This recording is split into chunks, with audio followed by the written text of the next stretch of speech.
It was meant to be a simple weekend getaway, a break from the stresses of everyday life.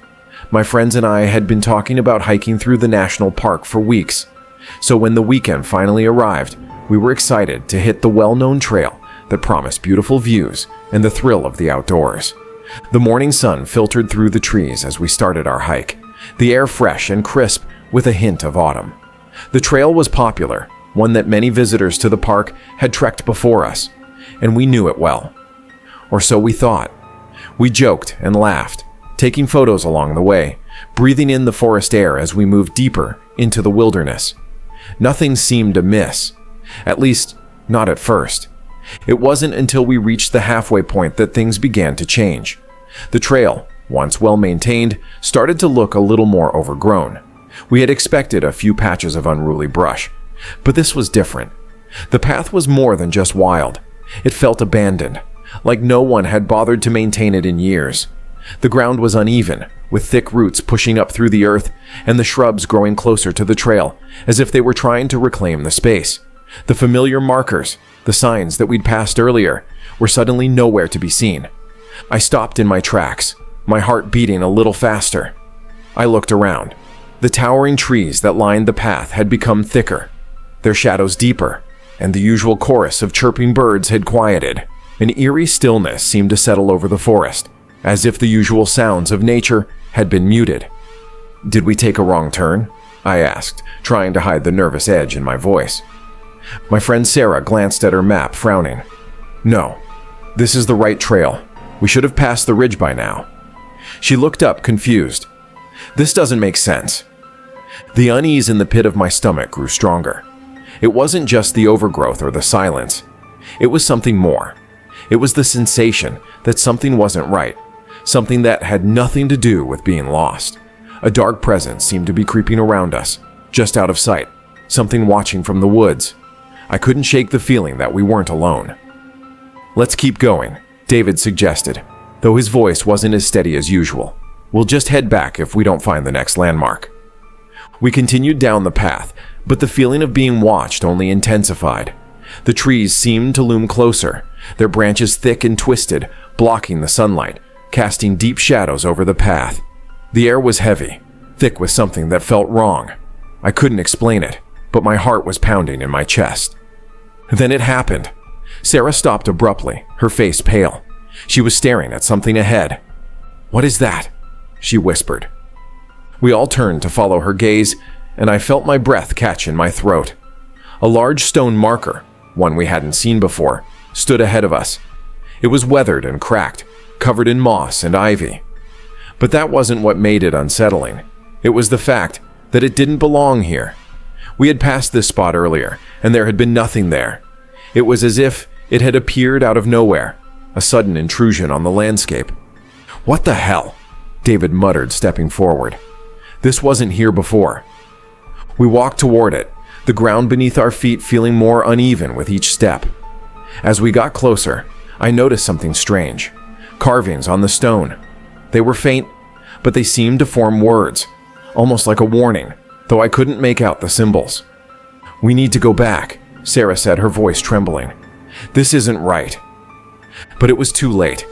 The trail we had followed, the one we thought we knew so well, had disappeared. We turned around to head back the way we came, but the path was gone. The forest had shifted, the trees closing in around us, forming an unrecognizable maze. The familiar landmarks, those once comforting signs of our progress, were no longer there. The panic started to set in. The trail was gone. We had no idea which way to go. "Where the hell are we?" I whispered, my voice tight. Then the whispers started. It was subtle at first, a soft rustling in the trees behind us, as if the wind was moving the branches. But there was no wind. The air was still, heavy, almost oppressive. And then the sound became clearer, more distinct. Footsteps, the crunch of leaves underfoot, like someone was walking just behind us. I spun around, but there was nothing there. "Did you hear that?" David asked, his voice low, almost fearful. "Yeah," Sarah replied. "I think we're being followed." The shadows between the trees seemed to move, and the air around us grew colder. There was something unnatural about the forest now, like it had become aware of us, like it was closing in, trapping us here. We began to run, the sound of our footsteps echoing in the silence. But no matter how fast we moved, the path kept twisting and changing, as though the forest itself was trying to confuse us. We rounded a bend and found ourselves back at the stone marker, the one that hadn't been there before. But this time, something was different. The carvings on the stone were more pronounced, glowing faintly in the dim light. And the words, they weren't just symbols anymore. They were words we understood, but they chilled me to the bone. Leave before it's too late. Before we could react, the woods around us grew even darker, the trees closing in like a living thing, their gnarled branches reaching down as if to grab us. I could hear breathing, slow and heavy, just behind us. Without thinking, we ran, frantically, desperately, until the forest seemed to open up into a clearing. The air was thick with the smell of damp earth, and I could feel the weight of the forest behind me, like it was trying to pull us back. We didn't stop until we burst through the edge of the park, back to the familiar site of the parking lot where our car was waiting. Breathing heavily, we looked back at the woods, and for a moment, everything seemed quiet again, almost peaceful. But we knew better. We had felt it, the presence, the eyes watching us, the forest that was alive with something ancient and dark. We never spoke of the trail again, and every time I drive past that park now, I can't shake the feeling that something is still waiting in the woods, waiting for someone else to wander too far.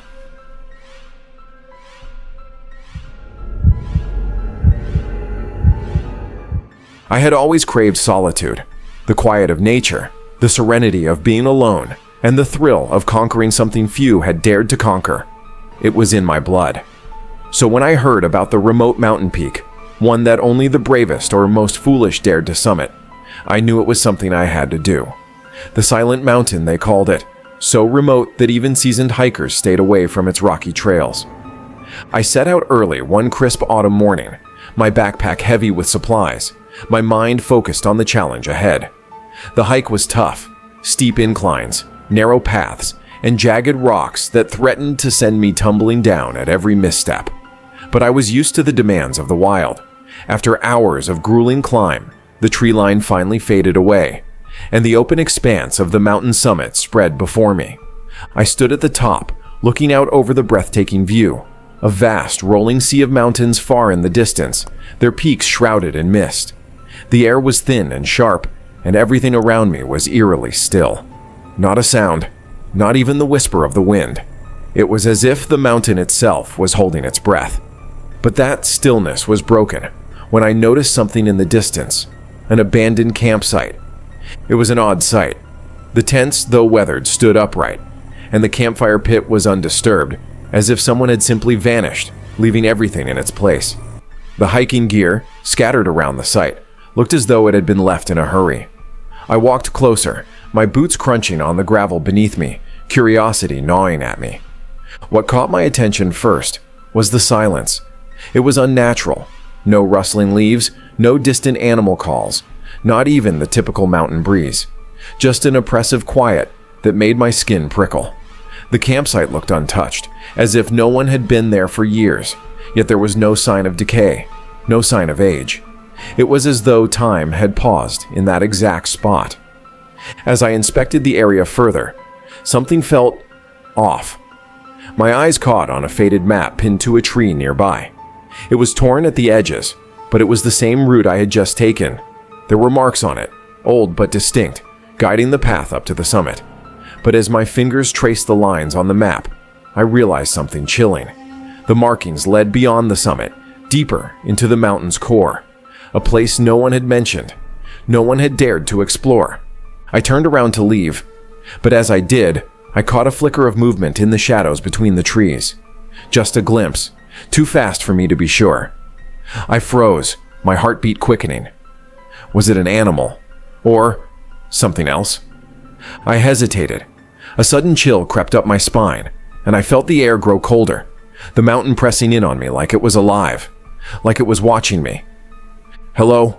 I called out, my voice breaking the eerie silence, though it felt like my words disappeared into the vast emptiness. No answer, only the wind whispering through the cracks in the stone. I began to feel the hairs on the back of my neck stand on end, and I realized I wasn't alone. The feeling of being watched was overwhelming. My pulse pounded in my ears as I turned in circles, trying to spot whatever it was that was hiding just out of view. Suddenly, I saw them. Figures, dark and shifting, hidden in the shadows. At first, I thought they were just trick of the light, shadows from the trees. But then, I saw their shapes move, their forms lingering just beyond the edge of the firelight. They didn't step into the open. They didn't approach. They just watched. I wanted to call out, to demand answers, but my voice caught in my throat. I felt rooted to the spot, paralyzed by fear. My legs trembled as the figures slowly moved, always staying in the darkness, always staying just out of reach, but always there, watching. I backed away slowly, trying not to make any sudden movements. But the mountain seemed to shift underfoot, the ground suddenly uneven and treacherous. Each step felt like it took an eternity, and no matter which direction I went, the figures followed.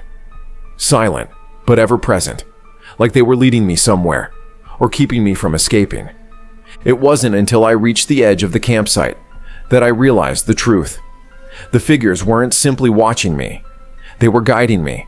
The strange symbols etched in the dirt, barely visible at the base of the trees, were signs. I had crossed into a part of the mountain that shouldn't have been explored, a forbidden place, a realm where something had once been sealed away. A curse, maybe, or a pact with something older than the mountain itself. The whispers started then, low, faint murmurs that seemed to come from the wind, but I could swear they were words. No language I recognized. They sounded like warnings. I didn't look back. I ran, blindly, desperately. The mountain had become a labyrinth, the trail disappearing beneath me, the path shifting and twisting as if the land itself was closing in around me. I don't know how long I ran, or how I managed to find the way down. But when I reached the base of the mountain, the sun had already set. The campsite was a distant memory, a blur, as if it had never existed. The next day, I went back to the park rangers to report what I had seen, but when I described the campsite, the figures, the whispers, there was nothing. They had never heard of such a place.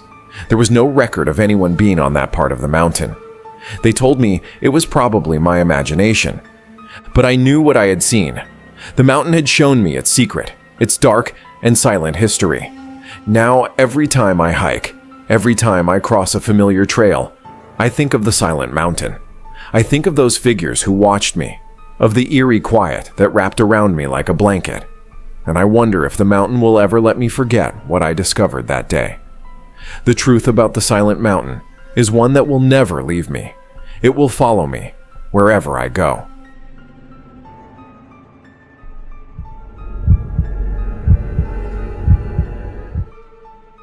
I had always considered myself an experienced hiker.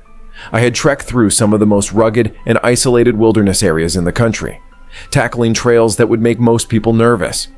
So when I arrived at the renowned Ravenwood Wilderness, with its towering trees and expansive, untouched landscapes, I was eager to test my skills. I'd heard stories about the area, of course, the sort of ghost stories and warnings that most seasoned adventurers simply shrug off. But I was not one to let rumors deter me from a good challenge. The morning I arrived at the park, the weather was perfect. Crisp air, clear skies, and a slight breeze rustling the leaves.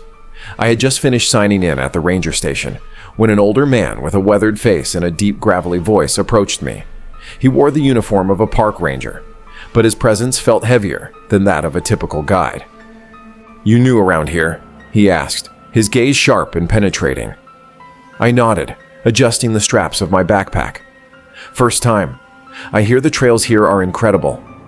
"They are," the ranger replied, but his tone grew more serious. "But there's something you need to know. The deeper you go into these woods, the stranger things get. People have gone missing out there, disappeared without a trace. You'd be wise to stick to the main trails." I chuckled, dismissing his words. "Thanks, but I'm used to more rugged paths. I'm sure it's just stories." His eyes darkened, and for a moment, I thought I saw a flicker of fear in them. He leaned in closer, lowering his voice as though he were afraid someone else might overhear. "You're not hearing me. There's something in these woods, something that doesn't like to be disturbed. If you're determined to go, then don't wander off the trail.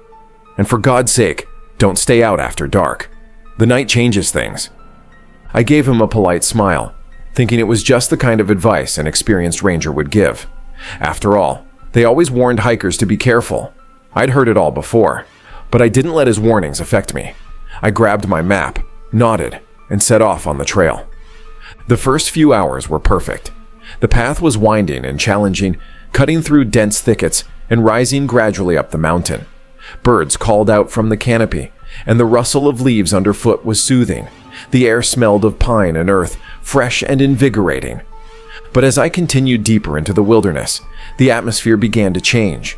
The sun began to dip low on the horizon, casting long shadows across the trail. The forest grew thicker, and the sounds of nature faded into an eerie silence. I noticed the birds had stopped chirping, and the rustling of leaves had grown faint. I shrugged off the unease, telling myself it was just the quiet of the wilderness settling in as night approached. But something in the air felt heavy, as though the weight of the forest was pressing in on me. I pressed on, my pace quickening as I sought out a clearing to rest before darkness fully descended. After some time, I found one, a small, secluded patch of open ground surrounded by towering pines. It looked peaceful, almost inviting. So I set up camp, lighting a small fire for warmth. As I sat by the fire, the wind picked up, and the flames flickered wildly. The trees around me groaned in the wind, their branches creaking as if they were alive. The temperature dropped quickly, and the shadows seemed to stretch unnaturally long, like fingers reaching toward me. I tried to ignore the growing sense of unease in my chest. There was nothing here, no reason to be afraid. I had camped alone many times before, and the isolation had never bothered me. But tonight felt different. Suddenly I heard it, a soft rustling, the faint sound of footsteps crunching through the leaves behind me. I whipped around, but there was nothing there. I strained my ears trying to catch any further sounds, but all I could hear was the wind and the crackling of the fire. And then I saw them. In the distance, just beyond the tree line, shadowy figures moved in the darkness. At first, I thought they were other hikers, maybe even a group of late arrivals who had gotten lost. But as I watched them more closely, my stomach dropped. They didn't walk like humans. Their movements were jerky and disjointed, as though they were gliding or floating rather than walking. I stood up, my heart racing. The figures seemed to notice me at the same time. They stopped moving, their forms now clearly visible against the dark backdrop of the trees. I could make out their outlines, tall, gaunt figures with glowing eyes that pierced through the gloom. Their faces were twisted and hollow, as if drained of life. I froze, my breath catching in my throat. These weren't other hikers. They weren't even human. A cold chill swept through the clearing, and the fire suddenly sputtered and went out, leaving me in total darkness. My flashlight flickered as I scrambled to turn it on, the beam barely illuminating the forest around me. The figures were closer now, standing just at the edge of the clearing, their eyes locked on me. I remembered the ranger's warning, the strange disappearances, the warnings about disturbing whatever haunted these woods. In that moment, I realized how foolish I had been to ignore his advice. I had wandered into something ancient, something that should never have been disturbed. The figures took a step forward, and I could feel a cold, malevolent presence wash over me. It was then I knew. They weren't here for a friendly visit. They were here to claim me, to add me to their numbers. Panic set in. I grabbed my gear and bolted for the trail, sprinting as fast as I could through the trees. The forest seemed to close in around me, the branches reaching out like hands, clawing at me. The figures followed, their silent steps echoing in the still night air. Somehow, I managed to find the trail again. I ran with every ounce of strength, my lungs burning as I pushed myself to the limit. The figures never caught up, but I could feel their presence behind me, always just out of reach. When I finally reached the ranger station, I collapsed in front of the door, gasping for breath. The ranger was there, his eyes wide with recognition, when he saw my state. "You saw them, didn't you?" he asked, his voice grave. I nodded, unable to speak. He had known all along. He had warned me, but I hadn't listened. "Those figures, they're not hikers, not people," he explained. "They're the souls of those who vanished in these woods. They can't leave. and they don't let others leave either. The ranger helped me into the station and locked the door behind us. I never went back into the woods that night, or any night after. The truth was clear. The wilderness had a darkness in it, a hunger for souls, and once you entered, there was no guarantee you would leave.